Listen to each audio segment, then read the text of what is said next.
नमस्कार और the deep dive में आपका स्वागत है। आज हम एक ऐसे तत्व की दुनिया में उतर रहे हैं जो सचमुच हर जगह है। हर जगह। हमारे सांसों में, हमारे खाने में और यहाँ तक कि हमारे डीएनए के केंद्र में भी। हम बात कर रहे हैं कार्बन की। बिल्कुल। आज की हमारी जो चर्चा है वो 10वीं कक्षा के विज्ञान के नोट्स पर आधारित है और हमारा मिशन सिर्फ ये समझना नहीं है कि कार्बन क्या है, बल्कि ये जानना है कि ये इतना खास क्यों है। बिल्कुल। और देखिए, स्रोत हमें तथ्य तो देंगे, लेकिन हम उन तथ्यों के पीछे छिपे क्यों और कैसे को खोजेंगे। कार्बन भूपर्पटी में बहुत कम मात्रा में है, फिर भी पूरी जिंदगी इसी पर आधारित है। हाँ, ये एक पहेली जैसा है। बिल्कुल। और आज हम इसी पहेली को सुलझाने की कोशिश करेंगे, उसके बंधनों के रहस्य से लेकर हमारे बाथरूम में रखे साबुन की कहानी तक। तो चलिए पहली पहेली से ही शुरू करते हैं। नोट्स कहते हैं कि पृथ्वी की सतह पर कार्बन सिर्फ 0.02% है। ये तो मतलब बहुत ही कम है। बहुत कम। फिर ऐसा क्यों है कि जीवन का पूरा ताना बाना इसी तत्व के इर्द गिर्द बुना गया है? यह सवाल ही पूरी चर्चा का केंद्र है और इसका एक बड़ा जवाब छिपा है ऊर्जा में। हमारे स्रोत बताते हैं कि कार्बन और उसके यौगिक बेहतरीन ईंधन है। ईंधन? हाँ, जब ये जलते हैं तो भारी मात्रा में ऊष्मा और प्रकाश देते हैं। लेकिन असली बात यह है कि ये साफ जलते हैं, मतलब कोई हानिकारक राख या अवशेष नहीं छोड़ते। यही वजह है कि एलपीजी से लेकर लकड़ी तक हमारी ऊर्जा की जरूरतें कार्बन ही पूरी करता है। अच्छा, तो ऊर्जा एक बड़ा कारण है, लेकिन ये लाखों तरह के यौगिक कैसे बना लेता है? मेरा मतलब, ऐसा क्या खास है इसके परमाणुओं में? इसके लिए हमें शायद इसकी बॉन्डिंग की प्रकृति को समझना होगा। स्थायित्व पाने के लिए, यानी वो जो नोबल गैस कॉन्फ़िगरेशन होता है, उस तक पहुंचने के लिए ये क्या करता है? चलिए इसे जरा खोलकर समझते हैं। कार्बन की परमाणु संख्या है 6। ठीक है। जिसका इलेक्ट्रॉनिक विन्यास है 2,4, यानी इसके सबसे बाहरी कोश में 4 इलेक्ट्रॉन हैं। अब स्थायित्व के लिए इसे चाहिए 8 इलेक्ट्रॉन।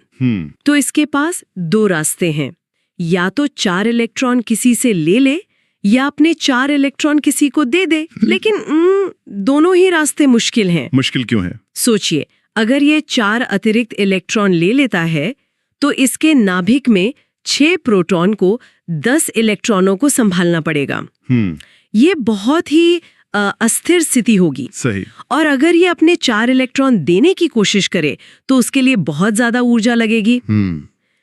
तो कार्बन एक तीसरा और कहीं ज्यादा समझदारी वाला रास्ता अपनाता है। और वो क्या है? साझेदारी। इसे ऐसे समझिए जैसे 2 दोस्तों को एक किताब पढ़नी है, पर दोनों के पास पूरे पैसे नहीं हैं, तो वे मिलकर पैसे डालते हैं और एक किताब खरीद लेते हैं जिस पर दोनों का बराबर हक होता है। अच्छा, ये लेन देन नहीं, साझेदारी है। कार्बन ठीक यही करता है। वो अपने 4 इलेक्ट्रॉनों को दूसरे परमाणुओं के साथ साझा करके सहसंयोजी आबंध यानी कोवलेंट बॉन्ड बनाता है। ये तो बहुत ही बढ़िया एनालॉजी है। तो ये लेन देन नहीं, बल्कि एक मजबूत साझेदारी का रिश्ता है। इन सहसंयोजी यौगिकों के गुण आयनिक यौगिकों जैसे नमक से अलग कैसे होते हैं? बिल्कुल अलग होते हैं।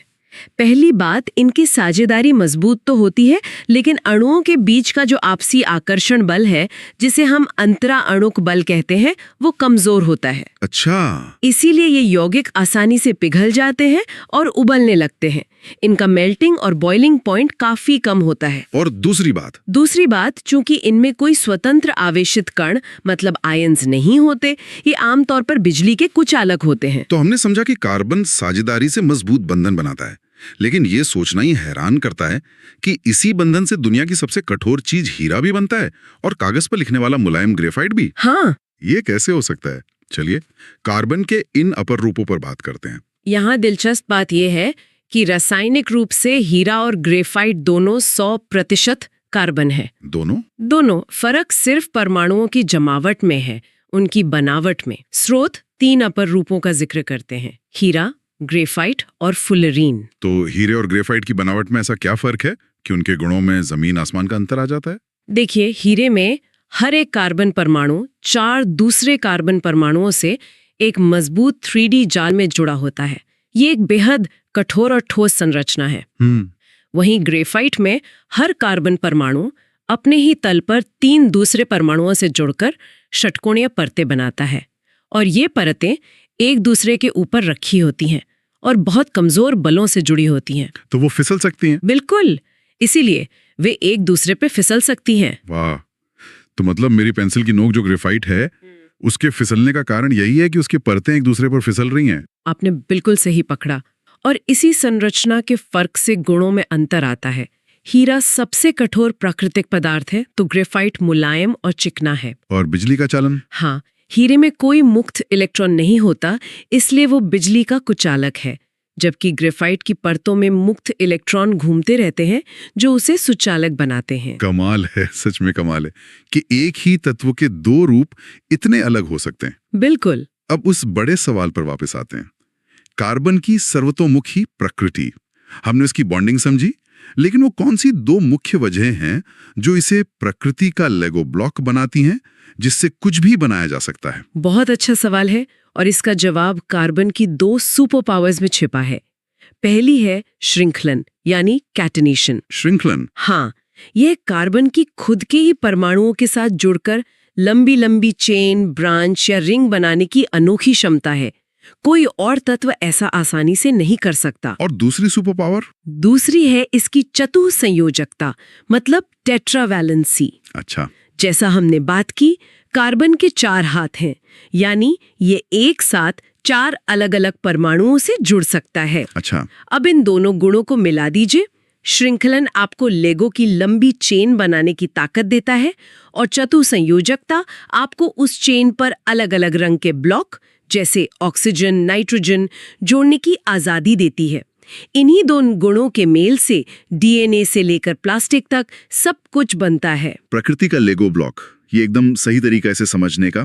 जब कार्बन की ये क्षमता हाइड्रोजन के साथ मिलती है तो यौगिकों को एक पूरा परिवार ही बन जाता है, जिन्हें हम हाइड्रोकार्बन कहते हैं। जी।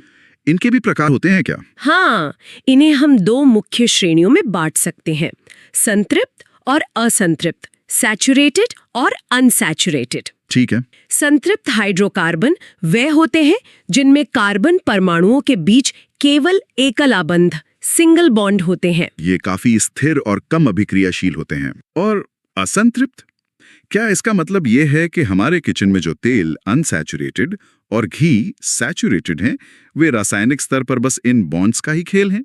आपने बिल्कुल सही नब्ज पकड़ी है। असंतृप्त यौगिक वे होते हैं जिनमें कार्बन परमाणुओं के बीच कम से कम एक द्विआबंध या त्रिआबंध जरूर होता है। ये डबल या ट्रिपल बॉन्ड इन्हें ज्यादा अभिक्रियाशील बनाते हैं। तो तेल और घी का यही फर्क है?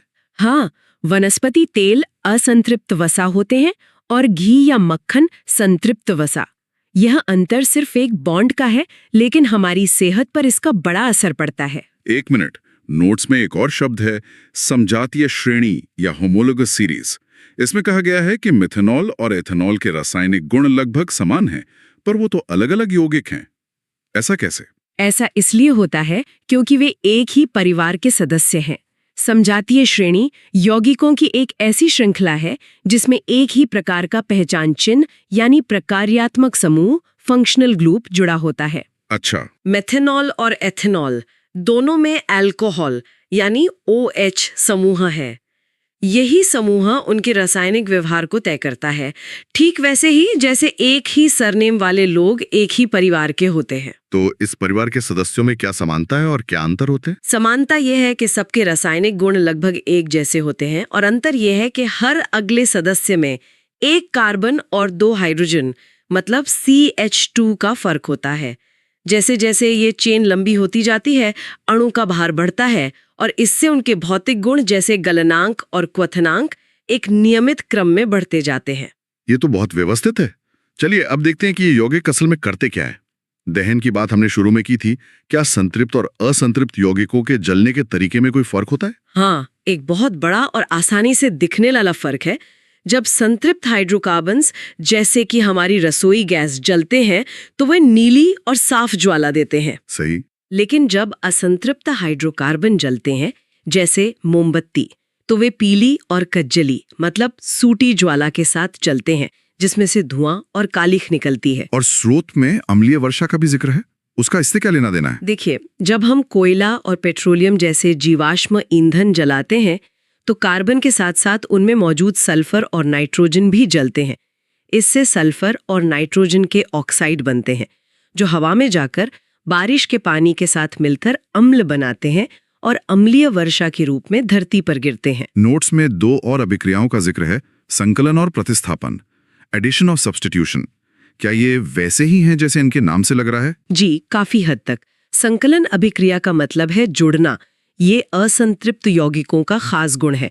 उनके डबल या ट्रिपल बॉन्ड टूटकर नए परमाणुओं जैसे हाइड्रोजन को अपने साथ जोड़ लेते हैं। इसका कोई उदाहरण? वनस्पति तेल से वनस्पति घी बनाने की प्रक्रिया इसका सबसे आम उदाहरण है। अच्छा, और प्रतिस्थापन अभिक्रिया? उसका मतलब है अदला बदली।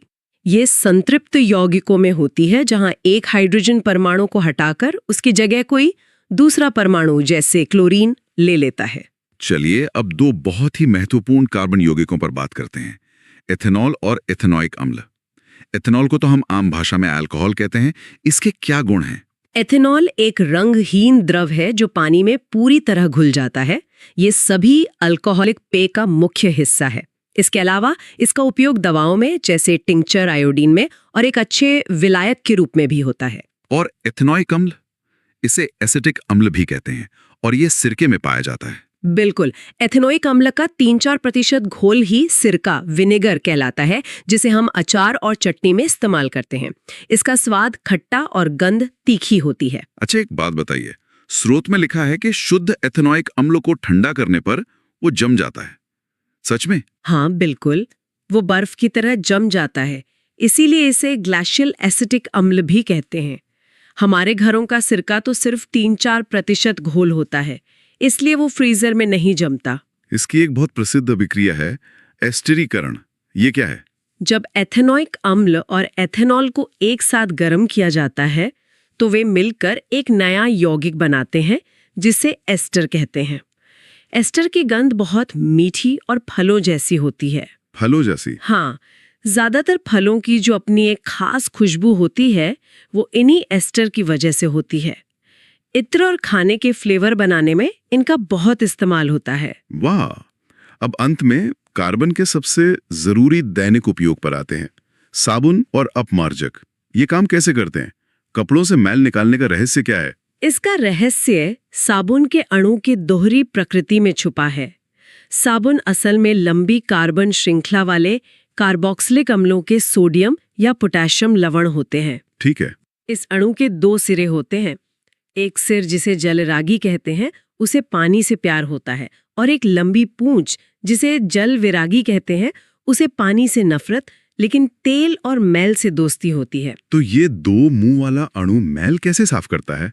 जब हम कपड़ों पर साबुन लगाते हैं तो अणु की तेल से दोस्ती वाली पूंछ मैल के तैलीय कण को चारों तरफ से पकड़ लेती है और पानी से प्यार करने वाला सिर बाहर पानी की तरफ रहता है। अच्छा। इस तरह अणुओं का एक गुच्छा बन जाता है जिसे मिसिल कहते हैं।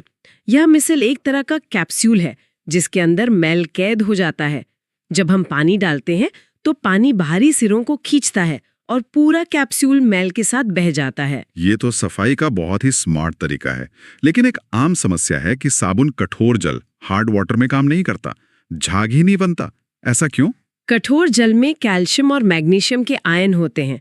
ये आयन साबुन के साथ मिलकर एक चिपचिपा अघुलनशील पदार्थ बना लेते हैं जिसे स्कम कहते हैं। स्कम? हाँ, ये मैल को हटाने के बजाय कपड़ों पर ही चिपक जाता है और सफाई को मुश्किल बना देता है। और यहीं पर अपमार्जक यानी डिटर्जेंट आते हैं। वे इस समस्या को कैसे सुलझाते हैं? अपमार्जकों की आणविक संरचना थोड़ी अलग होती है। उनका जो आवेशित सिरा होता है वो कठोर जल के कैल्शियम और मैग्नीशियम आयनों के साथ स्कम नहीं बनाता। इसलिए वे कठोर और मृदु दोनों तरह के जल में एक जैसा काम करते हैं। लेकिन अगर अपमार्जक इतने बेहतर हैं तो फिर हम आज भी साबुन का इस्तेमाल क्यों कर रहे हैं? क्या इसका कोई दूसरा पहलू भी है, शायद पर्यावरण से जुड़ा? आपने एक बहुत ही महत्वपूर्ण सवाल उठाया है। यहीं पर सुविधा और जिम्मेदारी के बीच का संतुलन आता है। साबुन प्राकृतिक तेलों से बनते हैं और पूरी तरह जैव निम्नीकरणीय होते हैं, मतलब बायोडिग्रेडेबल। अच्छा। सूक्ष्मजीव उन्हें आसानी से विघटित कर देते हैं और वे पर्यावरण को नुकसान नहीं पहुंचाते। दूसरी ओर कई अपमार्जक पेट्रोलियम से बने होते हैं और जैव निम्नीकरणीय नहीं होते। वे पानी में घुलकर जल स्रोतों को प्रदूषित कर सकते हैं। तो आज हमने कार्बन की दुनिया की एक गहरी और मजेदार यात्रा की। हमने देखा कि कैसे इलेक्ट्रॉनों की एक साधारण साझेदारी से प्रकृति का लेगो ब्लॉक बनता है, जो हीरे से लेकर डीएनए तक सब कुछ बनाता है और अंत में हमारे कपड़ों की सफाई तक करता है। बिल्कुल। और हमने ये भी देखा कि विज्ञान सिर्फ तथ्यों का संग्रह नहीं है, बल्कि ये हमें रोजमर्रा की जिंदगी में बेहतर चुनाव करने में भी मदद करता है। साबुन और अपमार्जक का उदाहरण हमें यही सिखाता है। और यही आज का अंतिम विचार है जिस पर श्रोताओं को सोचना चाहिए। जब हम कठोर जल में बेहतर सफाई की सुविधा के लिए अपमार्जक चुनते हैं, तो क्या हम उसके अदृश्य पर्यावरणीय मूल्य पर भी विचार करते हैं? क्या सुविधा हमेशा स्थिरता पर भारी पड़नी चाहिए? इस सवाल के साथ हम आज की ये चर्चा समाप्त करते हैं।